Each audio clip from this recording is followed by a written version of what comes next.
Good morning. We're here today to announce 3 separate cases highlighting the ongoing threat posed by Chinese economic espionage and research theft in the United States. First, the arrest today of a Harvard University professor for lying about his participation in a Chinese foreign recruitment program.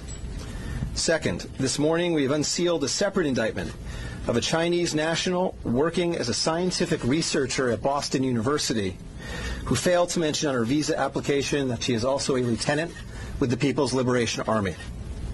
Finally, this office has indicted another Chinese national for trying to smuggle vials of biological material out of the United States to China and lying about it to federal investigators. That defendant, whose entry to the United States had been sponsored by Harvard University, was a cancer researcher at a lab at the Beth Israel Deaconess Medical Center.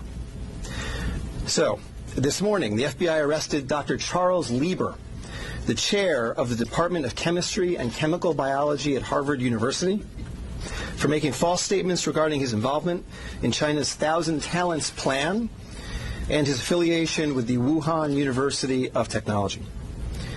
The complaint alleges that Dr. Lieber signed a contract with the Chinese university in Wuhan and was paid up to $50,000 per month, plus up to $158,000 in living expenses, and awarded more than $1.5 million to set up a research lab at the Chinese school and work there on researching nanotechnology.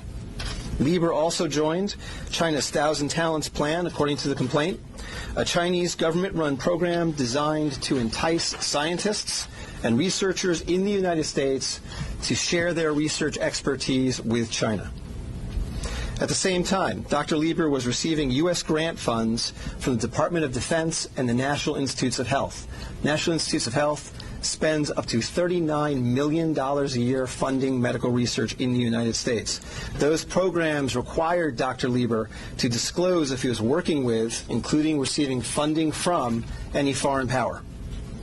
When questioned, Lieber hid his involvement with the Chinese entities, including specifically disavowing any connection to China's Thousand Talents Plan.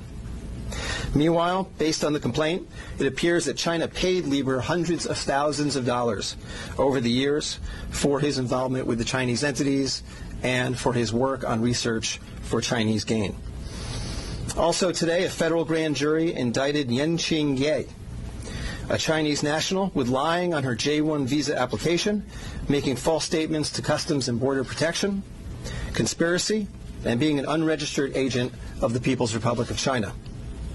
According to court documents, Ye is a lieutenant in the People's Liberation Army, but she concealed her military connections while employed as a researcher at Boston University's Department of Physics, Chemistry, and Biomedical Engineering Center for Polymer Studies. The indictment alleges that a colonel in the People's Liberation Army and other military officers from the Chinese National University of Defense Technology gave Ye numerous assignments while she was in the United States, such as conducting research, assessing U.S. military websites, and sending documents and information back to China. In April 2019, Ye was questioned by customs officers at Logan Airport on her way to China. According to the indictment, she lied about her involvement with Chinese military projects. A border search of her electronic devices showed that Ye had compiled information for the People's Liberation Army about 2 U.S. residents with expertise in robotics and computer science. Lastly, last week this office indicted Zheng Xiaozhong, a Chinese national sponsored by Harvard University who was doing cancer research at the Beth Israel Deaconess Medical Center. Zheng was charged with attempting to smuggle to Beijing vials of biological material, along with other research materials that he had stolen from the lab at the Beth Israel, where Zheng was working on cancer cell research. Before he boarded his flight, customs officers discovered 21 vials of biological material in a sock in his baggage. When confronted by the officers, Zheng initially lied and said he was not traveling with any biological or research materials. Chemistry, nanotechnology, polymer studies, robotics, computer science, biomedical research. This is not an accident or a coincidence. This is a small sample of China's ongoing campaign to siphon off American technology and know-how for Chinese gain. Recently, Attorney General Barr referred to China as this country's primary rival. Similarly, FBI Director Chris Wray recently told Congress that right now there is no country that poses a greater counterintelligence threat to the United States than China. Through the use of not only traditional intelligence officers, but academics, researchers, its own private citizens, China is engaged in a massive, long-term campaign to steal U.S. research and technology for its own uses. As demonstrated by these cases, on the academic side, the Chinese government uses partnerships and exchanges with U.S. schools and research institutions to access cutting-edge research and equipment. Obviously, most visiting Chinese academics and researchers are here to work in good faith in U.S. institutions, but some of them are not. Some number have been incentivized by the Chinese government, either through the use of money or other means, to gather U.S. research and smuggle it back to China. Because of the sheer scope of this threat, a year ago, the Attorney General created the China Initiative at the U.S. Department of Justice, designed to prioritize and aggressively prosecute Chinese economic espionage and theft of intellectual property. The cases we are announcing today are part of that effort. Boston is an especially attractive target for this kind of exploitation, and universities and research institutions and tech companies in this area must become sensitized to this threat. Our community benefits greatly from the diversity and talent of international visitors and our partnerships with foreign institutions, especially research institutions.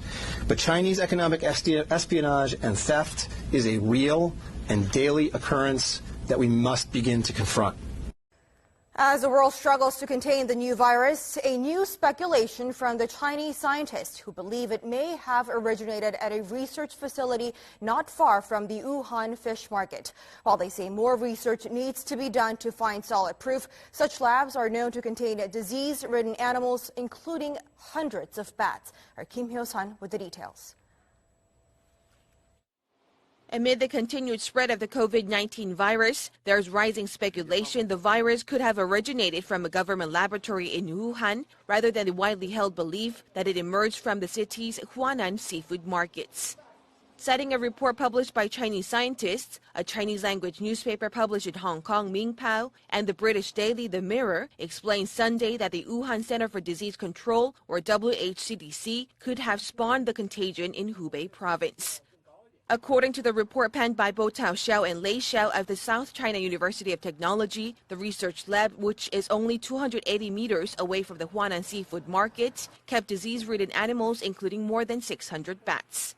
It stated that while it's plausible the virus was leaked from the lab and contaminated initial patients in this epidemic, more solid evidence is required through future study.